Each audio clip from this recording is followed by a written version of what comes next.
नमस्कार दोस्तों, SK education channel में आपका स्वागत है। मुंशी प्रेमचंद जी द्वारा लिखित कहानी मंत्र। संध्या का समय था। डॉक्टर चड्ढा गोल्फ खेलने के लिए तैयार हो रहे थे। मोटर द्वार के सामने खड़ी थी कि दो कहार एक डोली लिए आते दिखाई दिए। डोली के पीछे एक बूढ़ा लाठी टेकता हुआ चला आता था। डोली औषधालय के सामने आकर रुक गई। बूढ़े ने धीरे धीरे आकर द्वार पर खड़ी हुई चिक से झांका। ऐसी साफ सुथरी जमीन पर पैर रखते हुए भय हो रहा था कि कोई घुड़क न बैठे। डॉक्टर साहब को खड़े देखकर भी उसे कुछ कहने का साहस न हुआ। डॉक्टर साहब ने चिक के अंदर से गरज कर कहा, कौन है, क्या चाहता है? डॉक्टर साहब से हाथ जोड़कर कहा, हुजूर बड़ा गरीब आदमी हूँ, मेरा लड़का कई दिन से। डॉक्टर साहब ने सिगार जलाकर कहा, कल सवेरे आओ, कल सवेरे, हम इस वक्त मरीजों को नहीं देखते। बूढ़े ने घुटने टेक कर जमीन पर सिर रख दिया और बोला, दुहाई है सरकार की, लड़का मर जाएगा हुजूर, 4 दिन से आंखें नहीं। डॉक्टर चड्ढा ने कलाई पर नजर डाली। केवल 10 मिनट समय और बाकी है। गोल्फ स्टिक खूंटी से उतारते हुए बोले, कल सवेरे आओ, कल सवेरे, यह हमारे खेलने का समय है। बूढ़े ने पगड़ी उतार कर चौखट पर रख दी और रोकर बोला, हुजूर एक निगाह देख लें, बस एक निगाह, लड़का हाथ से निकल जाएगा हुजूर, 7 लड़कों में यही एक बच रहा है हुजूर, हम दोनों आदमी रो रो कर मर जाएंगे सरकार, आपकी बढ़ती हो दीन बंधु। ऐसे उजड़ देहाती यहाँ प्राय रोज आया करते थे। डॉक्टर साहब उनके स्वभाव से खूब परिचित थे। कोई कितना ही कुछ कहे पर वे अपनी ही रट लगाते जाएंगे, किसी की सुनेंगे नहीं। धीरे से चिक उठाई और बाहर निकलकर मोटर की तरफ चले। बूढ़ा यह कहता हुआ उनके पीछे दौड़ा, सरकार बड़ा धर्म होगा, हजूर दया कीजिए, बड़ा दीन दुखी हूँ, संसार में कोई और नहीं है बाबूजी। मगर डॉक्टर साहब ने उसकी ओर मुंह फेर कर देखा तक नहीं। मोटर पर बैठकर बोले, कल सवेरे आना। मोटर चली गई। बूढ़ा कई मिनट तक मूर्ति की भांति निश्चल खड़ा रहा। संसार में ऐसे मनुष्य भी होते हैं जो अपने आमोद प्रमोद के आगे किसी की जान की भी परवाह नहीं करते। शायद इसका उसे अब भी विश्वास न आता था। सभ्य संसार इतना निर्मम, इतना कठोर और इसका ऐसा मर्मभेदी अनुभव अब तक ना हुआ था। वह उन पुराने जमाने के जीवों में से था जो लगी हुई आग को बुझाने, मुर्दों को कंधा देने, किसी के छप्पर को उठाने और किसी की कलह को शांत करने के लिए सदैव तैयार रहते थे। जब तक बूढ़े को मोटर दिखाई दी, वह खड़ा अटकटकी लगाए उसको ताकता रहा। शायद अब भी डॉक्टर साहब के लौट आने की आशा थी। फिर भी उसने कहारों से डोली उठाने को कहा। डोली जिधर से आई थी उधर ही चली गई। चारों निराश होकर वह डॉक्टर चड्ढा के पास आया था। इनकी बड़ी तारीफ सुनी थी। यहाँ से निराश होकर फिर वह किसी दूसरे डॉक्टर के पास न गया, किस्मत ठोक ली। उसी रात उसका हंसता खेलता 7 साल का बालक अपनी बाल लीला समाप्त करके इस संसार से सिधार गया। बूढ़े माँ बाप के जीवन का यही एक आधार था, इसी का मुंह देखकर जीते थे। इस दीपक के बुझते ही जीवन की अंधेरी रात भय भाए भाए करने लगी। बुढ़ापे की विशाल ममता टूटे हुए हृदय से निकलकर अंधकार आर्त स्वर से रोने लगी। कई साल गुजर गए। डॉक्टर चड्ढा ने खूब यश और धन कमाया, लेकिन इसके साथ ही वह अपने स्वास्थ्य की रक्षा भी की, जो एक साधारण बात थी। यह उनकी नियमित जीवन का आशीर्वाद था कि 50 वर्ष की अवस्था में उनकी चुस्ती और फुर्ती युवकों को भी लज्जित करती थी। उनके हर एक काम का समय नियत था। इस नियम से वह जौ भर भी न टलते थे। बहुधा लोग स्वास्थ्य के नियमों का पालन उस समय करते हैं जब रोगी हो जाते हैं। डॉक्टर चड्ढा उपचार और संयम का खूब रहस्य समझते थे। उनकी संतान संध्या भी इसी नियम के अधीन थी। उनके केवल 2 बच्चे हुए, एक लड़का और एक लड़की। तीसरी संतान न हुई, इसीलिए श्रीमती चड्ढा भी अभी जवान मालूम होती थी। लड़की का तो विवाह हो चुका था, लड़का कॉलेज में पढ़ता था। वही माता पिता के जीवन का आधार था, शील और विनय का पुतला, बड़ा ही रसिक, बड़ा ही उदार, विद्यालय का गौरव, युवक समाज की शोभा। मुखमंडल से तेज की छटा सी निकलती थी। आज उसकी 20वीं सालगिरह थी। संध्या का समय था। हरी हरी घास पर कुर्सियाँ बिछी हुई थी। शहर के रईस और हुक्काम एक तरफ, कॉलेज के छात्र दूसरी तरफ बैठे भोजन कर रहे थे। बिजली के प्रकाश से सारा मैदान जगमगा रहा था। आमोद प्रमोद का सामान भी जमा था। छोटा सा प्रश्न खेलने की तैयारी थी। प्रश्न स्वयं कैलाश नाथ ने लिखा था। वही मुख्य एक्टर भी था। इस समय वह एक रेशमी कमीज पहने, नंगे सिर नंगे पांव, इधर से उधर मित्रों की आवाभगत करने में लगा हुआ था। कोई पुकारता, कैलाश जरा इधर आना। कोई उधर से बुलाता, कैलाश क्या उधर ही रहोगे। सभी उसे छोड़ते थे, छेड़ते थे, चुगली करते थे। बेचारे को जरा दम मारने का अवकाश न मिलता। सहसा एक रमणी ने उसके पास आकर पूछा, क्यों कैलाश, तुम्हारे सांप कहाँ हैं, जरा मुझे दिखा दो। कैलाश ने उससे हाथ मिलाकर कहा, मृणालिनी इस वक्त क्षमा करो, कल दिखा दूंगा। मृणालिनी ने आग्रह किया, जी नहीं, तुम्हें दिखाना पड़ेगा, मैं आज नहीं मानने की। तुम रोज कल कल करते हो। मृणालिनी और कैलाश दोनों सहपाठी थे, एक दूसरे के प्रेम में पगे हुए। कैलाश को सांपों के पालने, खेलने और नचाने का शौक था। तरह तरह के सांप पाल रखे थे, उनके स्वभाव और चरित्र की परीक्षा करता रहता था। थोड़े दिन हुए, उसने विद्यालय में सांपों पर एक मार्के का व्याख्यान दिया था। सांपों को नचाकर दिखाना भी था। प्राणशास्त्र के बड़े बड़े पंडित भी यह व्याख्यान सुनकर दंग रह गए थे। यह विद्या उसने एक बड़े सपेरे से सीखी थी। सांपों की जड़ी बूटियां जमा करने का उसे मरज था। इतना पता भर मिल जाए कि किसी व्यक्ति के पास कोई अच्छी जड़ी है, फिर उसे चैन न आता था, उसे लेकर ही छोड़ता था। यही व्यसन था, इस पर हजारों रुपए फूंक चुका था। मृणालिनी कई बार आ चुकी थी, पर कभी सांपों को देखने के लिए इतनी उत्सुक न हुई। कह नहीं सकते आज उसकी उत्सुकता सचमुच जाग गई थी, या वह कैलाश पर अपने अधिकार का प्रदर्शन करना चाहती थी। पर उसका आग्रह बेमौका था। उस कोठरी में कितनी भीड़ लग जाएगी, भीड़ को देखकर सांप कितने चौंकेंगे, और रात के समय उन्हें छेड़ा जाना कितना बुरा लगेगा। इन बातों का उसे जरा भी ध्यान न आया। कैलाश ने कहा, नहीं, कल जरूर दिखा दूंगा। इस वक्त अच्छी तरह दिखा भी तो न सकूंगा, कमरे में तिल रखने को भी जगह ना मिलेगी। एक महाशय ने छेड़ कर कहा, दिखा क्यों नहीं देते? जरा सी बात के लिए इतना टाल मटोल कर रहे हो। मिस गोविंद, हरगिज ना मानना, देखें कैसे नहीं दिखाते। दूसरे महाशय ने और चिढ़ाया और रद्दा चढ़ाया, मिस गोविंद इतनी सीधी और भोली हैं, तभी आप इतना मिजाज करते हैं। दूसरे सुंदरी होती तो इस बात पर बिगड़ गई खड़ी होती। तीसरे साहब ने मजाक उड़ाया, अजी बोलना छोड़ देती, भला कोई बात है? इस पर आपका दावा है कि मृणालिनी के लिए जान हाजिर है। मृणालिनी ने देखा कि ये सौदे उसे रंग पर चढ़ा रहे हैं, तो बोली, आप लोग मेरी वकालत ना करें, मैं खुद अपनी वकालत कर लूँगी। मैं इस वक्त सांपों का तमाशा नहीं देखना चाहती, चलो छुट्टी हुई। इस पर मित्रों ने ठट्टा लगाया। एक साहब बोले, देखना तो था, आप सब कुछ चाहें, पर दिखाए भी तो। कैलाश को मृणालिनी की झेपी हुई सूरत को देखकर मालूम हुआ कि इस वक्त उनका इनकार वास्तव में उसे बुरा लगा है। ज्यों ही प्रीति भोज समाप्त हुआ और गाना शुरू हुआ, उसने मृणालिनी को और अन्य मित्रों को सांपों के दरबे के सामने ले जाकर महुअर बजाना शुरू किया। फिर एक एक करके खाना खोल कर एक एक सांप को निकालने लगा। वाह, क्या कमाल था! ऐसा जान पड़ता था कि वे कीड़े उसकी एक एक बात, उसके मन का एक एक भाव समझते हैं। किसी को उठा लिया, किसी गर्दन में डाल लिया, किसी को हाथ में लपेट लिया। मृणालिनी बार बार मना करती कि इन्हें गर्दन में न डालो, दूरी से ही दिखा दो, बस जरा नचा दो। कैलाश की गर्दन में सांपों को लिपटते देख उसकी जान निकल जाती थी। पछता रही थी कि मैंने व्यर्थ ही इनसे सांप दिखाने को कहा, मगर कैलाश एक ना सुनता था। प्रेमिका के सम्मुख अपने सर्प कला प्रदर्शन का ऐसा अवसर पाकर वह कब चूकता। एक मित्र ने टीका की, दांत तोड़ डाले होंगे। कैलाश हंसकर बोला, दांत तोड़ डालना मदारियों का काम है, किसी के दांत नहीं तोड़े गए हैं, कहिए तो दिखा दूं। कहकर उसने एक काले सांप को पकड़ लिया और बोला, मेरे पास इससे बड़ा और जहरीला सांप दूसरा नहीं है। अगर किसी को काट ले तो आदमी आनन फानन में मर जाएगा, लहर भी ना आए। इसके कांटे पर मंत्र नहीं, इसके दांत दिखा दूं। मृणालिनी ने उसका हाथ पकड़कर कहा, नहीं नहीं कैलाश, ईश्वर के लिए इसे छोड़ दो, तुम्हारे पैरों पड़ती हूँ। इस पर एक दूसरे मित्र बोले, मुझे तो विश्वास नहीं आता, लेकिन तुम कहते हो तो मान लूंगा। कैलाश ने सांप की गर्दन पकड़कर कहा, नहीं साहब, आप आंखों से देखकर मानिए, दांत तोड़कर बस में किया तो क्या। सांप बड़ा समझदार होता है, अगर उसे विश्वास हो जाए कि इस आदमी से मुझे कोई हानि ना पहुंचेगी, तो वह उसे हरगिज ना काटेगा। मृणालिनी ने जब देखा कि कैलाश पर इस वक्त भूत सवार है, तो उसने यह तमाशा न करने के विचार से कहा, अच्छा भाई, अब यहाँ से चलो, देखा गाना शुरू हो गया, आज मैं भी कोई चीज़ सुनाऊंगी। ये कहते हुए उसने कैलाश का कंधा पकड़कर चलने को इशारा किया और कमरे से निकल गई। मगर कैलाश विरोधियों का शंका समाधान करके ही दम लेना चाहता था। उसने सांप की गर्दन पकड़कर जोर से दबाई, इतनी जोर से दबाई कि उसका मुंह लाल हो गया, देह की सारी नसें तन गईं। सांप ने अब तक उसके हाथों ऐसा व्यवहार न देखा था। उसकी समझ में ना आता था कि ये मुझसे क्या चाहते हैं। उसे शायद भ्रम हुआ कि मुझे मार डालना चाहते हैं। ऐसी स्थिति में आत्मरक्षा के लिए वह तैयार हो गया।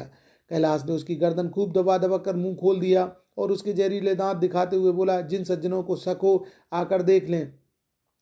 आया विश्वास है, आप भी कुछ शक है? मित्रों ने आकर उसके दांत देखे और चकित हो गए। प्रत्यक्ष प्रमाण के सामने संदेह को स्थान कहाँ। मित्रों का शंका निवारण करके कैलाश ने सांप की गर्दन ढीली कर दी और उसे जमीन पर रखना चाहा, पर वह काला गेहूं क्रोध से पागल हो रहा था। गर्दन नरम पड़ते ही उसने सिर उठाकर कैलाश की उंगली में जोर से काटा और वहां से भाग गया।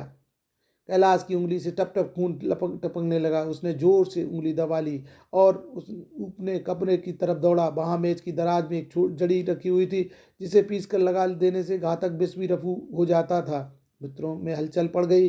बाहर महफिल में भी खबर हुई। डॉक्टर साहब घबरा कर दौड़े। फौरन उंगली की जड़ कसकर बांधी गई और जड़ी पीसने के लिए दी गई। डॉक्टर साहब जड़ी के कायल ना थे।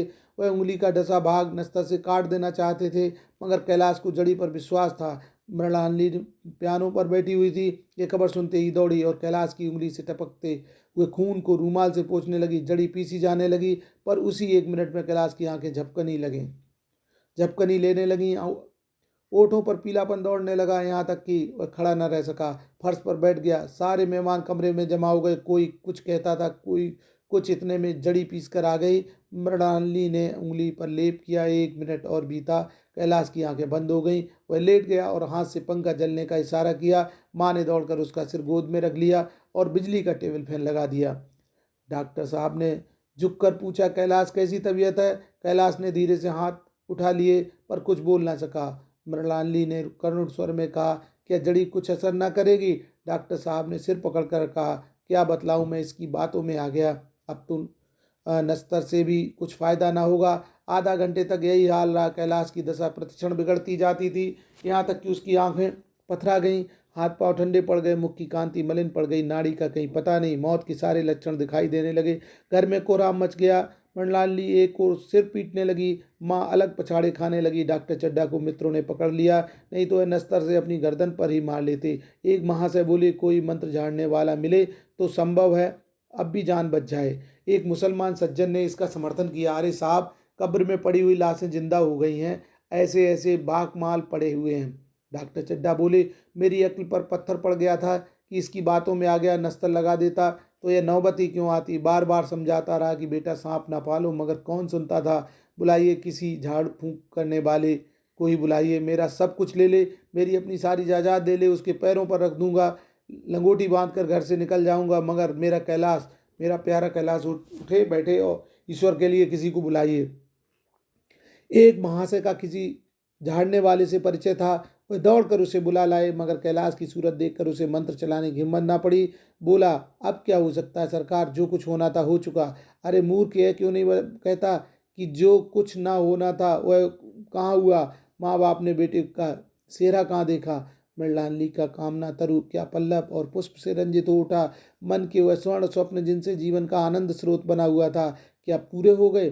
जीवन के नित्यम तारिका मंडित सागर में आमोद की बहार लूटते हुए क्या उनकी नौका जलमग्न नहीं हो गई? जो ना होना था वह हो गया। वही हरा भरा मैदान था, वही सुनहरी चांदनी एक निशब्द संगीत की भांति प्रकृति पर छाई हुई थी, वही मित्र समाज था, वही मनोरंजन के सामान थे, मगर जहाँ हास्य की ध्वनि थी वहाँ अब करुण क्रंदन और अश्रु प्रवाह था।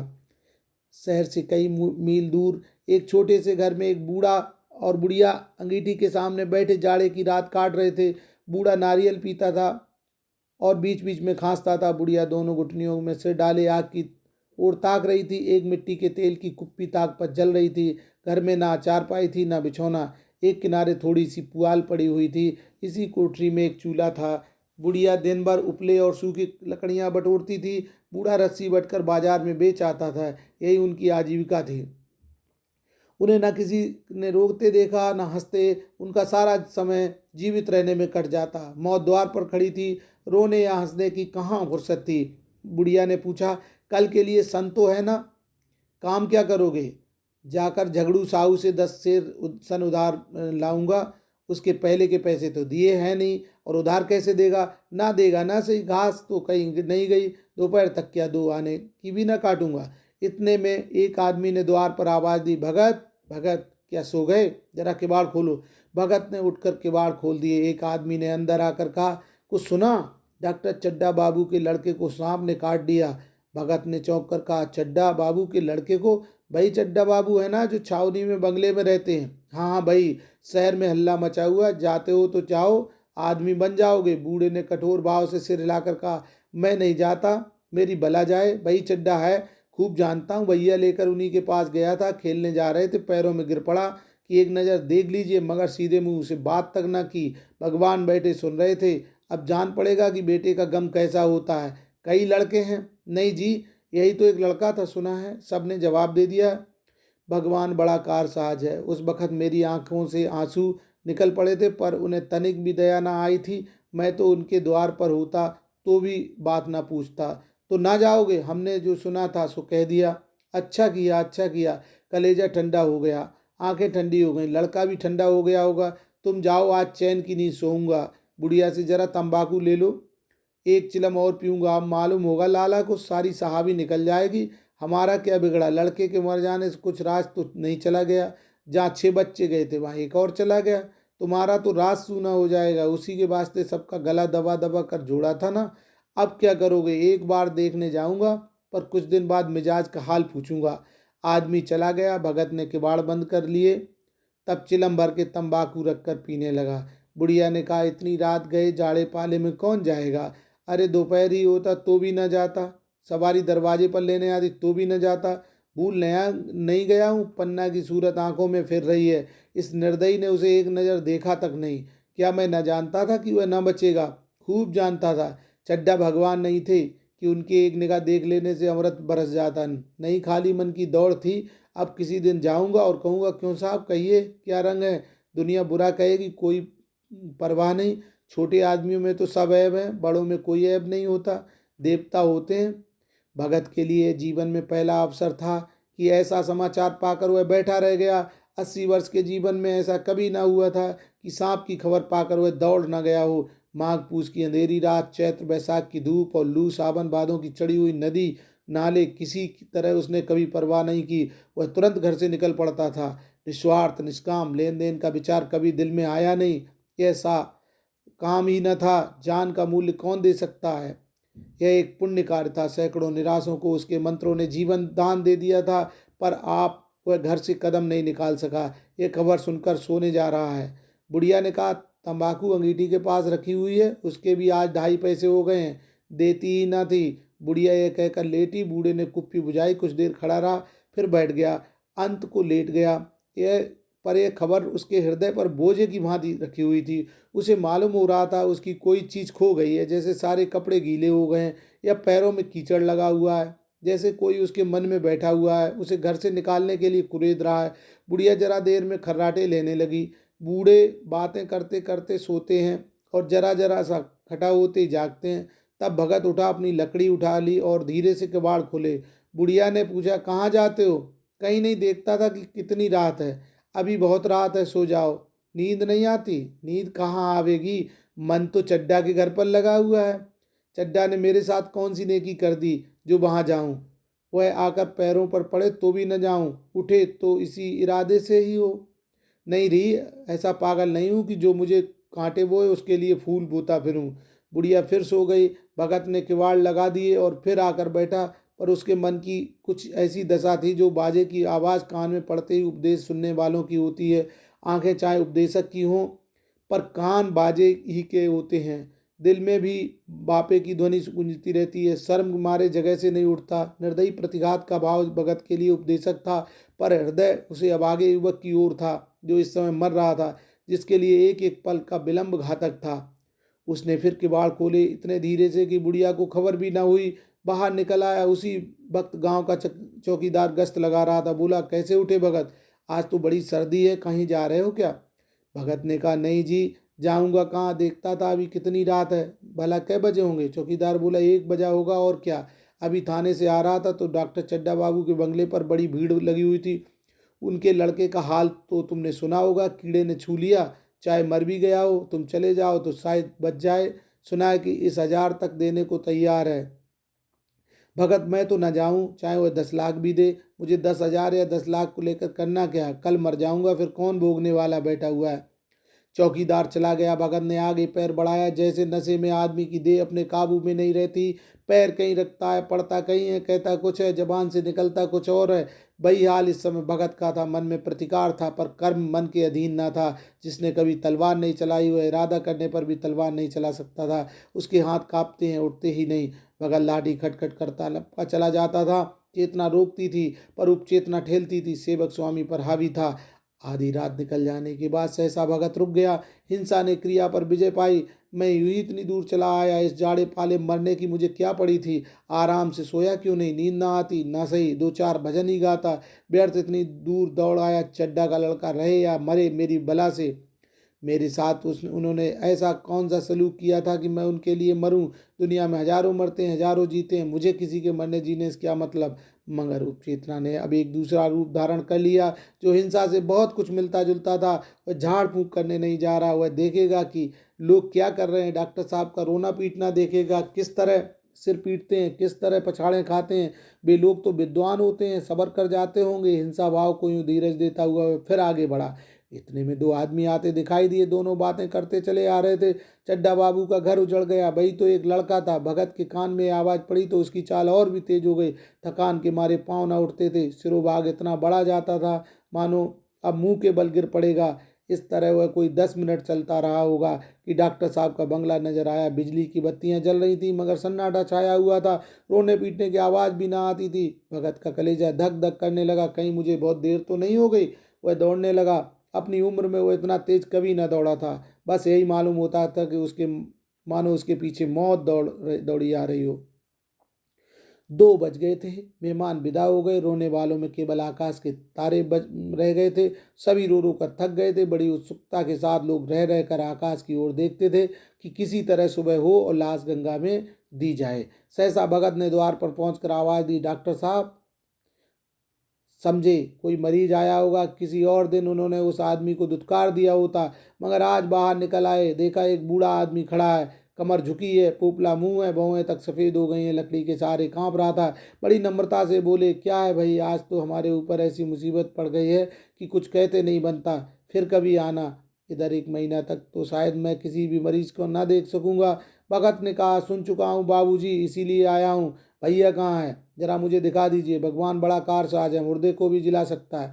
कौन जाने अब भी उसे दया आ जाए। चड्ढा ने व्यथित स्वर में कहा, चलो देख लो। मगर 3-4 घंटे हो गए, जो कुछ होना था जो हो चुका। बहुतेरे झाड़ने फूकने वाले देख कर चले गए। डॉक्टर साहब को आशा तो क्या होती। हाँ, बूढ़े पर दया आ गई, अंदर ले गए। भगत ने लाश को 1 मिनट तक देखा, तब मुस्कुराकर बोला, अभी कुछ नहीं बिगड़ा है बाबूजी। ये नारायण चाहेंगे तो आधे घंटे में भैया उठ बैठेंगे। आप नाहक दिल छोटा कर रहे हो। जरा कहारों से कहिए पानी तो भरें। कहारों ने पानी भर भर कर कैलाश को नहलाना शुरू किया। पाइप बंद हो गया था। कहारों की संख्या अधिक ना थी, इसलिए मेहमानों ने आहते के बाहर के कुएं से पानी भर भर कर कहारों को दे दिया। मृणालिनी कलासा लिए पानी ला रही थी, कलसा लिए। बूढ़ा भगत खड़ा मुस्कुरा मुस्कुरा कर मंत्र पढ़ रहा था, मानो विजय उसके सामने खड़ी है। जब एक बार मंत्र समाप्त हो जाता तब वह जड़ी कैलाश के सिर पर डाले गए। और न जाने कितनी बार भगत ने मंत्र फूंका। आखिर जब उषा ने अपनी लाल लाल आंखें खोली तो कैलाश भी लाल लाल आंखें खुल गईं। एक क्षण में उसने अंगड़ाई ली और पानी पीने को मांगा। डॉक्टर चड्ढा दौड़कर नारायण को गले लगा लिया। नारायणी दौड़कर भगत के पैरों पर गिर पड़ी। मृणालिनी कैलाश के सामने आंखों में आंसू भरे पूछने लगी, अब कैसी तबीयत है। एक क्षण में चारों तरफ खबर फैल गई। मित्रगण मुबारकबाद देने आने लगे। डॉक्टर साहब बड़े श्रद्धा भाव से हर एक के सामने भगत को यश गाते फिर रहे थे। सभी लोग भगत के दर्शनों के लिए उत्सुक हो उठे, मगर अंदर जाकर देखा तो भगत का कहीं अता पता ना था। नौकरी ने कहा, अभी तो यहीं बैठे चिलम पी रहे थे। हम लोग तंबाकू देने लगे तो नहीं ली, अपने पास से तंबाकू निकाल कर भरी। यहाँ तो भगत की चारों तरफ तलाश होने लगी और भगत लपका हुआ घर चला जा रहा था कि बुढ़िया के उठने से पहले घर पहुंच जाऊं। जब मेहमान लोग चले गए तो डॉक्टर साहब ने नारायणी से कहा, बुढ़ा ना जाने कहाँ चला गया, एक चिलम तंबाकू का भी रवादार ना हुआ। नारायणी, मैंने तो सोचा था इसे कोई बड़ी रकम दूंगी। चड्ढा, रात को तो मैंने नहीं पहचाना, पर साफ जरा हो जाने पर पहचान गया। एक बार यह एक मरीज को लेकर आया था। मुझे अब याद आता कि मैं खेलने जा रहा था और उसी मरीज को देखने से इनकार कर दिया था। आज उस दिन की बात याद करके मुझे जितनी गिलानी हो रही है उसे प्रकट नहीं कर सकता। मैं उसे अब खोज निकालूंगा और उसके पैरों पर गिरकर अपने अपराध की क्षमा मांगूंगा। वह कुछ लेगा नहीं है, जानता हूँ। उसका जन्म यश की वर्षा करने के लिए ही हुआ है। उसकी सज्जनता ने मुझे ऐसा आदर्श दिखा दिया जो अब जीवन पर्यंत मेरे सामने रहेगा। तो दोस्तों, ये थी मुंशी प्रेमचंद जी की ऐसी कहानी जो एक ग्रामीण व्यक्ति के ऐसी प्रतिभा के बारे में बताती है ये कहानी, जिसके पास अपना एक नैतिक आचरण है। वो बुरे करने वाले के साथ भी अच्छा करने की सामर्थ्य रखता है। कहानी कैसी लगी हमें कमेंट्स में लिखिएगा। और